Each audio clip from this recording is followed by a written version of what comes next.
Om Swastiastu. Assalamualaikum warahmatullahi wabarakatuh. Shalom, namo buddhaya, salam kebajikan, dan salam harmoni.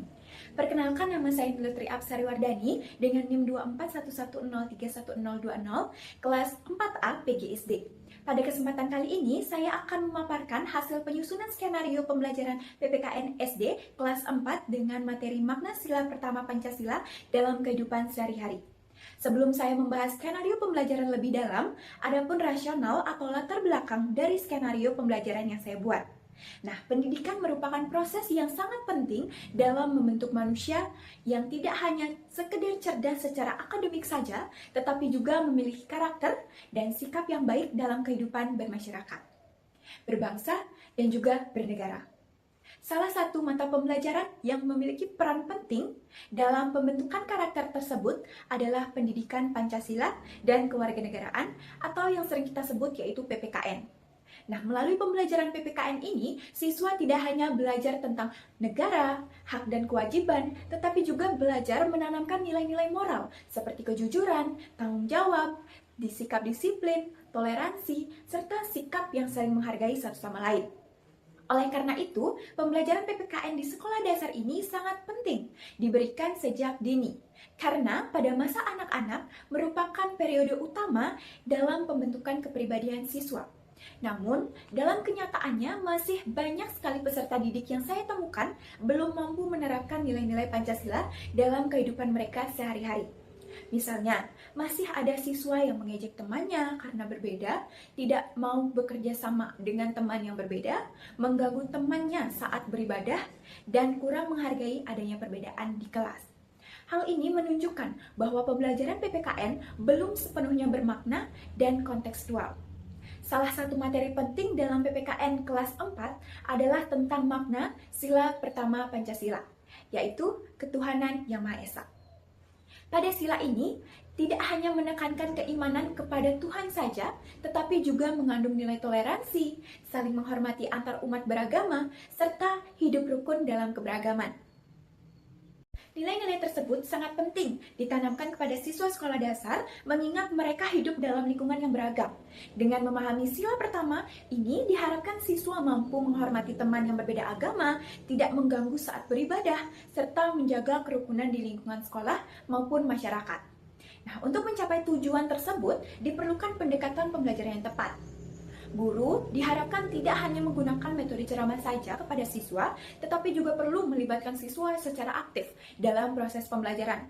Nah, salah satu pendekatan yang dapat digunakan adalah Problem Based Learning atau PBL, atau yang sering kita sebut pembelajaran berbasis masalah. Melalui model ini, siswa diajak untuk menganalisis masalah yang nyata dan terjadi di lingkungan sekitar mereka. Misalnya seperti masalah kurangnya sikap toleransi atau menghargai teman yang sedang beribadah. Dengan demikian, siswa tidak hanya memahami konsep ini secara teori saja, tetapi juga mereka bisa dan mampu menerapkannya dalam kehidupan sehari-hari.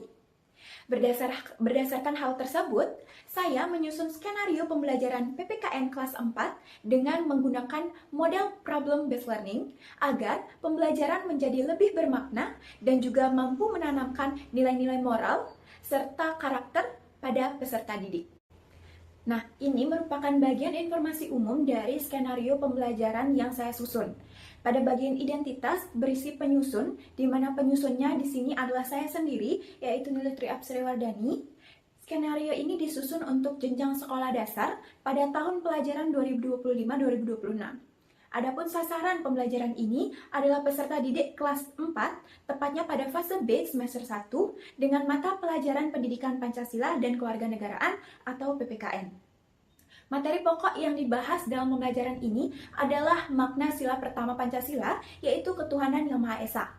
Pembelajaran dilaksanakan secara luring atau tatap muka dengan alokasi waktu 1 kali pertemuan, yaitu 2 kali 35 menit. Target peserta didik dalam pembelajaran ini adalah peserta didik reguler, sehingga strategi pembelajaran disesuaikan dengan karakteristik siswa sekolah dasar pada umumnya. Selanjutnya, pada bagian capaian pembelajaran.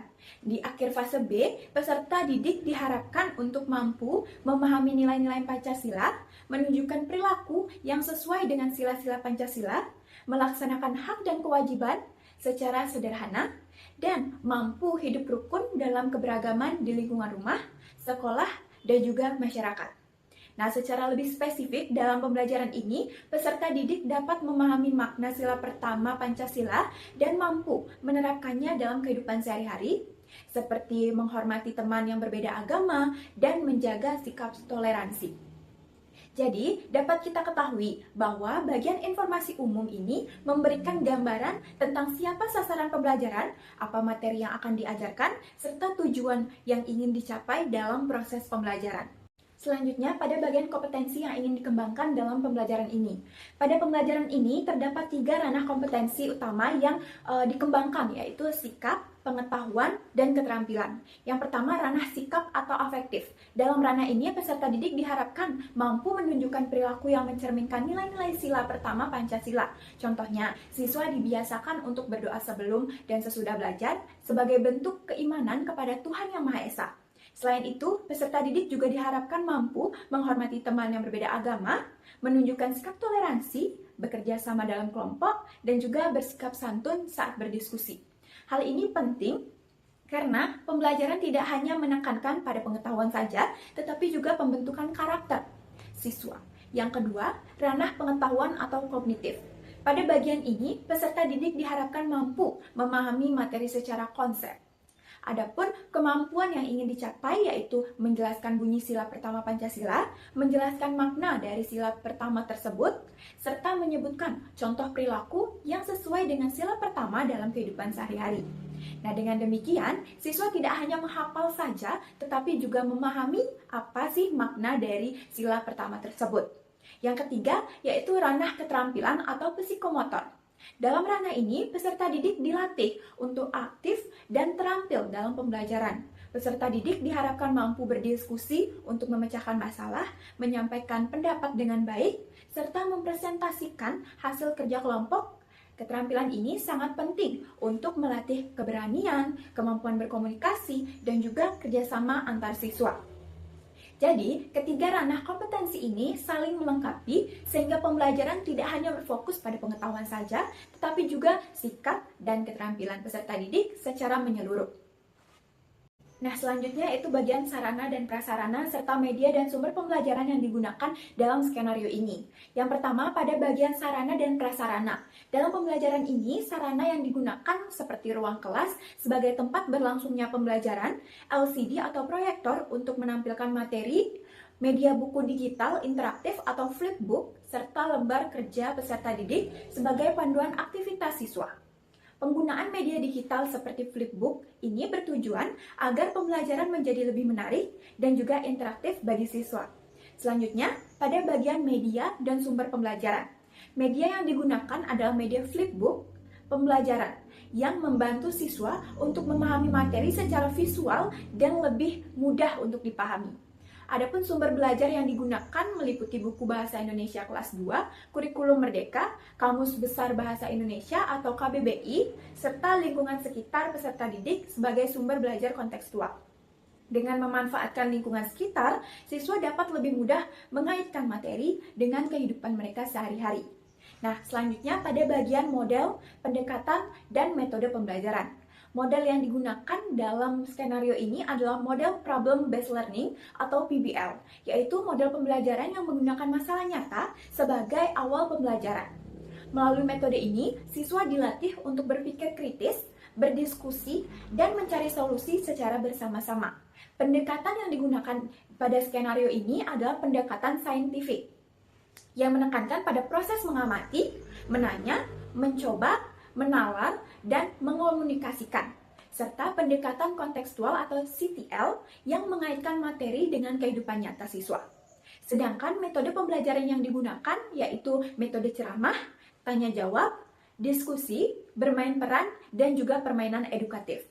Dari metode ini dipilih agar pembelajaran menjadi lebih variatif, aktif, dan menyenangkan bagi siswa. Jadi, dengan dukungan sarana, media, serta model dan metode, tepat diharapkan pembelajaran dapat berlangsung secara efektif dan juga bermakna bagi peserta didik. Nah, selanjutnya pada komponen inti. Yang pertama, kita lihat pada bagian tujuan pembelajaran. Tujuan pembelajaran ini menjelaskan apa saja yang diharapkan bisa siswa capai setelah mengikuti kegiatan pembelajaran. Setelah pembelajaran, siswa diharapkan bisa untuk menyebutkan bunyi sila pertama Pancasila dengan tepat, menjelaskan arti dari sila pertama dengan bahasa yang sederhana, memberikan contoh minimal 5 perilaku yang sesuai dengan sila pertama, lalu menunjukkan sikap menghargai teman yang berbeda agama, menyelesaikan masalah sederhana melalui diskusi kelompok, dan menyampaikan hasil diskusi dengan percaya diri dan tetap santun. Artinya, kita tidak hanya memberikan siswa pembelajaran mengenai teori saja, tetapi juga bagaimana menerapkannya dalam kehidupan sehari-hari. Selanjutnya, masuk ke dalam indikator capaian tujuan pembelajaran. Bagian ini menjelaskan tanda-tanda atau bukti bahwa siswa sudah mencapai tujuan yang disebutkan tadi. Indikatornya adalah siswa bisa menuliskan bunyi sila pertama dengan benar, mampu menjelaskan makna secara lisan, dapat menyebutkan contoh perilaku yang sesuai, lalu aktif saat berdiskusi kelompok, menyampaikan pendapat dengan sopan, dan siswa dapat menunjukkan sikap toleransi selama pembelajaran berlangsung. Jadi, indikator ini bisa membantu kita untuk mengetahui apakah siswa sudah memahami dan mempraktikkan materi yang diajari dengan benar. Selanjutnya, pada bagian materi pembelajaran. Materi pokok yang dibahas adalah tentang makna sila pertama Pancasila, yaitu ketuhanan yang Maha Esa. Di sini materi pokoknya membahas beberapa hal penting. Yang pertama, sila pertama Pancasila berbunyi ketuhanan yang Maha Esa dengan lambang bintang emas berlatar belakang hitam. Sila ini mengandung arti bahwa bangsa Indonesia percaya kepada Tuhan yang Maha Esa dan setiap warga negaranya bebas untuk memeluk agama serta beribadah sesuai dengan keyakinannya masing-masing. Ada juga materi mengenai nilai-nilai yang terkandung dalam sila Pancasila. Antara lain seperti percaya kepada Tuhan, rajin beribadah, memiliki sikap toleransi, saling menghormati, hidup rukun, serta tidak memaksakan agama kita kepada orang lain. Lalu ada juga materi mengenai contoh penerapannya di sekolah dasar, seperti contohnya berdoa sebelum belajar, tidak mengganggu teman yang sedang berdoa, menghormati hari besar agama lain, berteman tanpa membeda-bedakan agama, ras, suku, dan bangsa, dan menjaga kerukunan di kelas. Sedangkan untuk contoh penerapan di rumah, contohnya seperti beribadah bersama keluarga, mengucapkan syukur kepada Tuhan, membantu orang tua, serta berdoa sebelum makan dan juga tidur. Nah, selanjutnya pada komponen ini ada media, alat, dan sumber belajar. Media yang digunakan berupa gambar Garuda Pancasila, video toleransi antar umat beragama, LKPD, kartu masalah, dan juga papan tulis. Lalu alat yang saya gunakan yaitu ada spidol, kertas karton, dan pensil warna. Dan sumber belajarnya yaitu buku PPKN kelas 4, bab 4, lalu lingkungan sekolah, dan pengalaman siswa sehari-hari.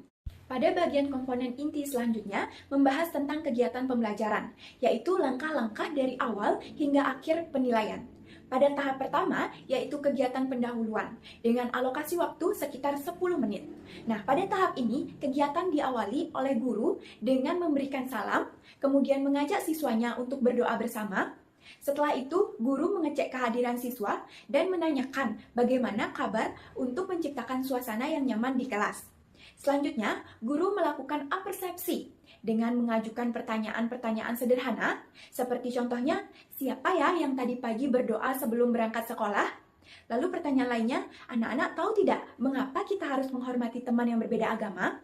Nah, hal ini bertujuan untuk mengaitkan materi dengan pengalaman nyata siswa. Kemudian, guru mulai menyampaikan apa sih tujuan pembelajaran dan memberikan motivasi kepada siswa tentang pentingnya melakukan hidup rukun. Sementara itu, kegiatan siswa meliputi menjawab salam, berdoa bersama dengan guru dan teman-teman, menjawab pertanyaan dari guru, serta mendengarkan tujuan pembelajaran dengan baik. Pada tahap ini juga ditanamkan nilai karakter, yaitu religius, disiplin, dan juga percaya diri. Selanjutnya bagian kegiatan inti dalam pembelajaran ini. Pada kegiatan inti, saya menggunakan Syntax Problem Based Learning atau PBL, yaitu pembelajaran yang diawali dengan pemberian masalah nyata agar siswa dapat berpikir kritis dan menemukan solusi bersama. Kegiatan inti ini berlangsung selama 50 menit, terdiri dari 5 tahap. Tahap pertama yaitu orientasi masalah. Pada tahap pertama ini, guru memberikan orientasi masalah kepada siswa. Guru menceritakan sebuah situasi seperti contohnya, saat Andi sedang berdoa sebelum makan, beberapa temannya tertawa dan mengganggunya. Akibatnya, Andi merasa sedih. Nah, kemudian dari cerita tersebut, guru memberikan pertanyaan pemantik kepada siswanya. Seperti contohnya pertanyaannya, anak-anak, apa masalah pada cerita tersebut? Nah, mengapa sih Andi merasa sedih? Menurut kalian, sikap mana yang tidak baik dalam cerita itu? Nah, tahap ini bertujuan untuk menumbuhkan kesadaran siswa terhadap masalah nyata yang sering terjadi di lingkungan mereka, khususnya tentang sikap toleransi dan juga menghormati orang lain. Lalu, pada tahap kedua, yaitu mengorganisasi peserta didik. Selanjutnya, siswa masuk ke tahap yang kedua, yaitu mengorganisasikan peserta didik.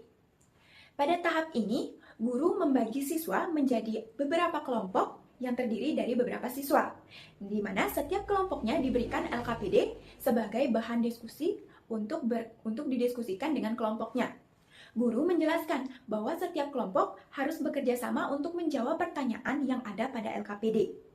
Adapun isi LKPD tersebut yaitu seperti pertanyaan-pertanyaan sederhana, contohnya apa hubungan cerita dengan sila pertama, apa akibat mengganggu teman saat berdoa, bagaimana solusi yang tepat, apa contoh sikap toleransi di sekolah. Nah, dengan kegiatan ini, siswa mulai diarahkan untuk memahami masalah-masalah berdasarkan nilai Pancasila. Selanjutnya tahap 3 yaitu penyelidikan kelompok, di mana pada tahap ini siswa melakukan kegiatan diskusi bersama kelompoknya, seperti berdiskusi, menuliskan jawaban, dan saling berbagi pendapat antara satu dengan yang lain. Sementara itu, guru berperan sebagai fasilitator, yaitu membimbing siswa yang sedang mengalami kesulitan, mengarahkan jalannya diskusi agar tetap tertib, serta memberikan penguatan terhadap jawaban siswa. Melalui tahap ini, siswa dilatih untuk mengembangkan nilai karakter seperti kerjasama, tanggung jawab, dan juga toleransi. Lalu masuk ke tahap keempat, yaitu presentasi hasil, di mana setiap kelompok diminta untuk mempresentasikan hasil diskusi di depan kelas. Kemudian kelompok lain memberikan tanggapannya dengan sopan dan santun. Contoh jawaban yang bisa diharapkan siswa yaitu mengganggu teman berdoa adalah sikap yang tidak baik. Kita harus menghormati teman yang sedang beribadah. Kita harus hidup rukun walaupun kita berbeda agama. Nah, tahap ini bertujuan untuk melatih siswa untuk percaya diri dalam menyampaikan pendapat mereka serta menghargai pendapat teman lain. Nilai karakter yang ditekankan pada tahap ini adalah percaya diri, santun, dan menghargai pendapat orang lain. Lalu pada tahap yang terakhir yaitu analisis dan evaluasi. Pada tahap ini, guru bersama siswa menyimpulkan hasil dari pembelajaran mereka. Guru memberikan penegasan bahwa materi ini berkaitan dengan sila pertama Pancasila, yaitu ketuhanan Yang Maha Esa. Kemudian, guru juga menyampaikan kesimpulan penting seperti percaya kepada Tuhan Yang Maha Esa, menjalankan ibadah sesuai agama masing-masing, lalu menghormati agama lain dan menjaga kerukunan, tidak memaksakan keyakinan kepada orang lain. Itu akan membantu siswa untuk memperkuat lagi pemahaman mereka. Setelah itu, guru memberikan pujian atau penguatan kepada siswa sebagai bentuk apresiasi terhadap keterlibatan mereka dalam pembelajaran. Jadi, kegiatan inti ini, siswa tidak hanya belajar mengenai materi Pancasila secara teori saja, tetapi juga dilatih untuk berpikir secara kritis, bekerja sama, dan menerapkan sikap toleransi dalam kehidupan sehari-hari mereka. Selanjutnya pada bagian kegiatan penutup dalam pembelajaran ini. Kegiatan penutup dilaksanakan selama 10 menit dan bertujuan untuk memastikan siswa memahami materi yang telah dipelajari serta melakukan refleksi terhadap pembelajaran pada hari itu. Pada kegiatan penutup, guru bersama peserta didik melakukan beberapa langkah penting. Yang pertama, refleksi pembelajaran pertama. Guru mengajak siswa untuk melakukan refleksi terhadap kegiatan yang telah dilakukan. Guru membimbing siswa untuk menyimpulkan pelajaran yang telah dipelajari pada hari tersebut. Kemudian, guru memberikan pertanyaan refleksi kepada siswa, seperti contohnya, anak-anak, apa yang kalian pelajari hari ini? Nah, sikap baik apa yang akan kalian lakukan setelah kalian mendapatkan pembelajaran hari ini? Melalui pertanyaan tersebut, siswa diharapkan mampu memahami makna pembelajaran serta menerapkannya dalam kehidupan sehari-hari, terutama dalam sikap toleransi dan menghormati orang lain. Lalu, pemberian tugas rumah. Setelah refleksi, guru memberikan tugas rumah kepada siswa. Tugasnya yaitu siswa diminta untuk menuliskan 5 contoh perilaku sila pertama yang dapat dilakukan di rumah. Tujuan pemberian tugas ini adalah agar siswa tidak hanya memahami materi secara teori saja, tetapi juga mampu mempraktikannya dalam kehidupan sehari-hari di lingkungan keluarga mereka. Lalu, penutup pembelajaran. Selanjutnya, guru menutup pembelajaran dengan mengajak siswa untuk berdoa bersama, kemudian mengucapkan salam penutup. Pada bagian ini, siswa melakukan kegiatan seperti berdoa bersama, menjawab pertanyaan refleksi, lalu menuliskan tugas yang sudah diberikan oleh gurunya. Nilai karakter yang ditekankan dalam kegiatan penutup ini adalah seperti contohnya rasa tanggung jawab, religius, dan sikap disiplin. Jadi, kegiatan penutup ini bertujuan untuk memperkuat pemahaman siswa melalui refleksi, memberikan latihan, penerapan nilai-nilai Pancasila pertama, lalu menutup pembelajaran dengan sikap religius dan juga disiplin. Nah, di sini saya ada mencantumkan untuk penilaian pembelajaran dan sudah berisi rubrik penilaiannya agar bisa mempermudah saat akan menggunakan skenario pembelajaran ini. Penilaian dilakukan untuk mengetahui apakah siswa sudah memahami materi dan menunjukkan sikap yang baik selama pembelajaran. Nah, penilaian yang saya cantumkan ini dilakukan dalam 3 aspek, yaitu yang pertama penilaian sikap, di mana penilaian sikap ini dilakukan dengan cara guru mengamati langsung perilaku siswa selama pembelajaran. Seperti apakah siswa tersebut berdoa dengan baik, apakah siswa tersebut menghormati temannya, mau bekerja sama, dan apakah mereka mau berbicara sopan dengan temannya. Nah, penilaian ini menggunakan observasi dan dicatat oleh gurunya langsung. Lalu penilaian yang kedua yaitu penilaian pengetahuan. Penilaian pengetahuan ini dilakukan melalui tes atau soal untuk melihat pemahaman siswa tentang sila pertama Pancasila sudah sampai mana. Soal yang dapat digunakan untuk mengetesnya seperti pilihan ganda, isian singkat, atau juga bisa uraian, seperti yang saya cantumkan pada bagian-bagian laporan berikut. Nah, nilainya dihitung berdasarkan skor yang diperoleh oleh siswa. Lalu penilaian yang terakhir yaitu penilaian keterampilan. Nah, penilaian keterampilan ini dilakukan saat siswa melakukan diskusi dan presentasi dengan kelompoknya. Yang dinilai di sini misalnya keaktifan, kerjasama antar kelompok, keberanian, dan cara mereka menyampaikan pendapat mereka di depan teman-teman. Lalu remedial dan pengayaan. Jika ada siswa yang belum paham, maka bisa diberikan remedial, seperti penjelasan ulang dan latihan soal. Sedangkan untuk siswa yang sudah memiliki pemahaman lebih cepat, bisa diberikan pengayaan seperti membuat poster digital atau menulis pengalaman toleransi yang pernah mereka alami, baik itu di sekolah, di lingkungan, maupun di masyarakatnya. Nah, selanjutnya saya akan memaparkan mengenai rasional pemilihan model dan metode pembelajaran yang saya gunakan pada skenario pembelajaran ini. Model pembelajaran yang saya pilih adalah problem-based learning atau pembelajaran berbasis masalah. Model ini merupakan pendekatan pembelajaran yang dimulai dari menyajikan masalah nyata, kemudian siswa diajak untuk menganalisis, mencari solusi, dan juga menarik kesimpulan melalui kegiatan berdiskusi. Pemilihan model ini didasarkan pada karakteristik materi PPKN, khususnya pada topik makna sila pertama Pancasila yang sangat berkaitan dengan kehidupan sehari-hari. Materi ini tidak cukup hanya dihafalkan saja, tetapi perlu dipahami secara mendalam dan diterapkan dalam perilaku nyata seperti menghormati perbedaan agama, tidak mengejek teman, serta menjaga kerukunan. Melalui model pembelajaran problem-based learning ini, siswa dilatih untuk berpikir secara kritis mulai dari mengidentifikasi masalah, menganalisis sebab dan akibat, hingga merumuskan solusi yang tepat. Selain itu, model ini juga membantu menanamkan nilai-nilai karakter seperti religiusitas, lalu toleransi, dan saling menghormati satu sama lain. Model PBL ini juga mendorong siswa untuk bekerja sama di dalam kelompok, berdiskusi, menghargai pendapat orang lain, serta bermusyawarah. Nah, hal ini sejalan dengan nilai-nilai demokrasi dan kerjasama yang penting dalam kehidupan bermasyarakat. Di samping itu, keterlibatan siswa dalam pembelajaran menjadi lebih aktif karena mereka terlibat langsung dalam kegiatan seperti mengamati, bertanya, berdiskusi, mempresentasikan, dan memberi tanggapan. Dengan demikian, pembelajaran menjadi lebih menarik, bermakna, dan juga relevan dengan kehidupan mereka. Untuk mendukung penerapan model PBL ini, saya juga menggunakan beberapa metode pembelajaran, yaitu metode tanya jawab untuk menggali pengetahuan awal siswa dan melatih keberanian mereka berbicara. Lalu yang kedua, metode berdiskusi kelompok. Di sini untuk melatih kerjasama dan tanggung jawab siswa. Lalu metode yang ketiga yaitu metode presentasi. Di sini saya menggunakannya untuk meningkatkan kemampuan komunikasi dan rasa percaya diri siswa. Dan yang terakhir yaitu metode refleksi untuk mengevaluasi pemahaman dan menanamkan sikap positif kepada siswa. Selain itu, model ini juga sesuai dengan karakteristik siswa kelas 4 sekolah dasar yang berada pada tahap operasional konkret, sehingga mereka lebih mudah memahami materi melalui pengalaman langsung dan contoh nyata dalam kehidupan sehari-hari. Dalam pembelajaran ini juga dikembangkan nilai-nilai moral dan norma seperti nilai agama, toleransi, disiplin, kerjasama, dan tanggung jawab. Contohnya adalah menghormati teman, tidak mengganggu saat beribadah, berbicara dengan sopan, dan bersikap jujur. Dengan berbagai keunggulan tersebut, seperti meningkatkan keaktifan siswa, melatih berpikir kritis, mendorong kerjasama, serta menanamkan nilai karakter, maka dapat disimpulkan bahwa model problem-based learning ini merupakan pilihan yang tepat untuk pembelajaran PPKN kelas 4 SD.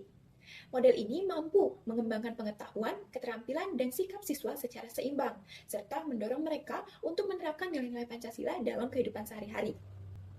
Jadi, kesimpulan yang dapat saya berikan setelah pemaparan ini yaitu pendidikan Pancasila dan kewarganegaraan atau PPKN memiliki peran yang sangat penting dalam membentuk peserta didik menjadi warga negara yang cerdas, berkarakter, serta memiliki sikap yang sesuai dengan nilai-nilai Pancasila. Pembelajaran PPKN di sekolah dasar tidak hanya berfokus pada pengetahuan saja, tetapi juga pada penanaman nilai, moral, norma, dan kebiasaan baik dalam kehidupan sehari-hari. Salah satu materi penting pada kelas 4 ini adalah makna sila pertama Pancasila, yaitu ketuhanan yang Maha Esa. Melalui materi ini, siswa diajarkan untuk percaya kepada Tuhan, menjalankan ibadah sesuai agamanya, menghormati perbedaan keyakinan, menjaga kerukunan, dan juga tidak memaksakan agama kepada orang lain. Nilai-nilai ini sangat penting untuk ditanamkan sejak dini, agar siswa menjadi pribadi yang lebih religius, toleran, dan berdasarkan skenario pembelajaran yang telah saya susun, penggunaan model problem-based learning ini dinilai sangat sesuai. Melalui model ini, siswa belajar dari masalah nyata yang dekat dengan kehidupan mereka, seperti sikap tidak menghargai saat teman beribadah. Dengan proses diskusi dan pemecahan masalah, siswa menjadi lebih aktif, berpikir kritis, berani berpendapat, serta mampu menemukan solusi berdasarkan nilai-nilai Pancasila. Dengan demikian, dapat disimpulkan bahwa pembelajaran PPKN dengan model problem-based learning ini mampu membantu siswa tidak hanya memahami materi, tetapi juga membentuk karakter yang baik. Nah, sekian pemaparan skenario yang sudah saya susun. Berdasarkan hasil penyusunan skenario tersebut, saya dapat memberikan beberapa saran. Yang pertama, bagi guru. Guru hendaknya memilih model pembelajaran yang lebih inovatif, aktif, dan sesuai dengan karakteristik siswa. Pembelajaran PPKN sebaiknya tidak hanya berupa ceramah saja, tetapi melibatkan siswa secara langsung melalui diskusi, pemecahan masalah, simulasi, dan kegiatan nyata agar nilai-nilai Pancasila lebih mudah dipahami dan diterapkan oleh siswa. Lalu bagi siswanya, diharapkan dapat menerapkan nilai-nilai sila pertama Pancasila dalam kehidupan sehari-hari, baik itu di rumah, di sekolah, maupun di lingkungan masyarakat. Lalu bagi sekolah diharapkan bisa mendukung pelaksanaan pembelajaran berbasis karakter dengan sekolah menyediakan lingkungan belajar yang aman, nyaman, religius, dan menghargai adanya keberagaman di sekolah. Lalu saran bagi mahasiswa atau calon-calon guru, ini mahasiswa sebagai calon pendidik perlu terus berlatih menyusun perangkat pembelajaran yang kreatif, inovatif, dan berorientasi pada pembentukan karakter peserta didik.